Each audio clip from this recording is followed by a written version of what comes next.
Whilst Alessandra walked the gardens with Edgar's uncle, the Duke found himself rudely interrupted by another family member. "Your Grace, your mother is here," Alfred announced, knocking on the door of Edgar's office. "Send her away," Edgar replied, his voice weary. As it stood, he had little information about the girls who had gone missing in the area, and after delaying his work to spend time with Alessandra, he was behind schedule for the day's tasks. "Is that how you greet your mother, Edgar?" Priscilla entered without waiting for permission, ignoring Alfred's attempt to suggest she return another time. "I travelled for hours to be here for breakfast, and this is how you treat me. I raised you better than this." "You didn't raise me, Mother. Alfred and the nannies took on that task," Edgar muttered, not bothering to lift his gaze from the papers. "I am too busy to entertain anything you have to say. Alfred, please escort her out." "You will do no such thing," Priscilla snapped. "We have much to discuss. Do you care to explain why you married that woman in the dead of night?" "No," Edgar answered flatly. This was exactly why he had suggested leaving, to avoid the headaches his mother always caused. "Good morning, Edgar," Heather greeted, making her presence known. "Why did you bring her here, Mother?" Edgar sighed, finally looking up at the two intruders. "Why wouldn't I? Heather has kept me company so I wouldn't lose my wits from boredom. Do you have any idea how embarrassing it was for her to hear you had wed when I had promised the two of you would marry each other? Don't you care for her reputation?" "That's why I told you to mind your business, Mother," Edgar retorted sharply. "I never entertained the idea of being with Heather.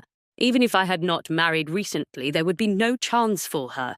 It's you who doesn't care about her reputation. Now please leave. Our conversation is over." He set the papers aside and stood, needing to find Alessandra before his mother had a chance to speak with her. "I am not leaving," Priscilla said, firmly planting herself. "I convinced your uncle to stay here with me until winter, and we both wish to meet the woman who has taken our family's title. I did not approve of her, and you know it, so I expect you to send her away and marry Heather instead," she suggested, hoping to sway him. "What on earth made you marry a woman with such an unpleasant face?" "I should ask what made her marry a man whose mother possesses such a vile attitude," Edgar shot back, his voice icy. "You've never even seen her face to speak of it. I'm warning you, Mother, do not speak ill of Alessandra in her presence, or I will deal with you firmly, and not even my uncle will stop me." Heather, standing silently, struggled not to show her discomfort at Edgar's defense of his new wife. She knew at that moment that he was deeply in love, and nothing could change that. It was time for Priscilla to realize the truth. Priscilla scoffed at her son's words, the sting of his defiance cutting deep. She was tempted to him, but refrained, knowing it would only make matters worse. "Heather has always been the right choice.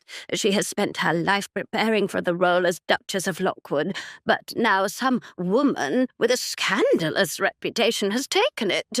When will you see Heather as a woman?" "Do you think I've been viewing her as a man all this time?" Edgar asked sarcastically. "I have two good eyes, but the fact remains I am now a married man, and that is the end of it. Do not ever bring up Heather again. The day I take an interest in her will be the day fish fall from the sky.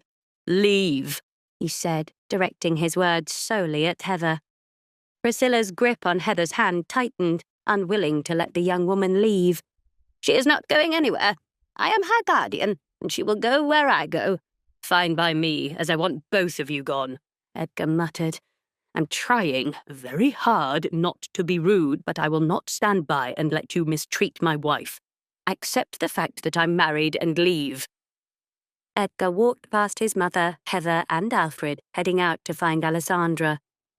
"I will ruin her," Priscilla hissed, her voice laced with venom.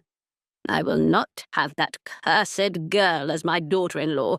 I will only accept Heather as your wife."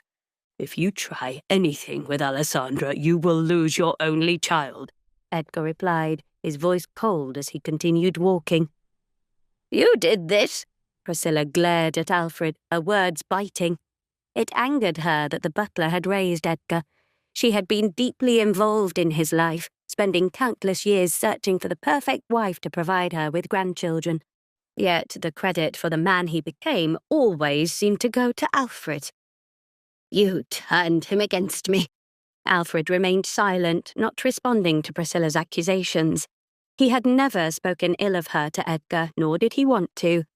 He knew that the Duke was more perceptive than Priscilla gave him credit for. He had made his own judgments, and Alfred could not intervene. He was merely the butler.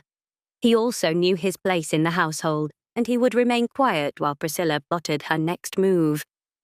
As Priscilla fumed, her thoughts swirling with ways to remove Alfred from Edgar's side, he could only hope that she would fail in her attempts to separate him from Alessandra.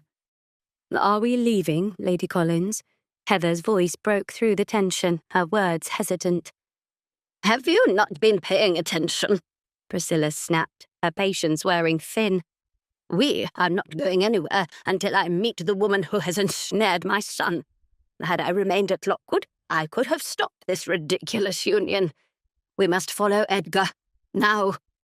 "Edgar, do not walk away from your mother. I have every right to be involved in deciding who becomes the mistress of this estate. Edgar!" Priscilla called after her son, hurrying to catch up, but Edgar did not slow his pace. "This boy will be the death of me. Hurry before we lose him, Heather." Heather followed closely behind Priscilla, reluctant but unable to resist. When will this end? She wondered. Why was she being dragged further into Priscilla's desperate attempts to control Edgar's marriage?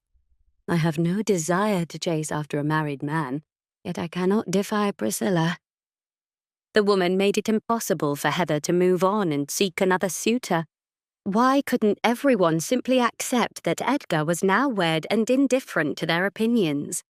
Edgar rolled his eyes, already exasperated, though his mother had only been present for mere minutes.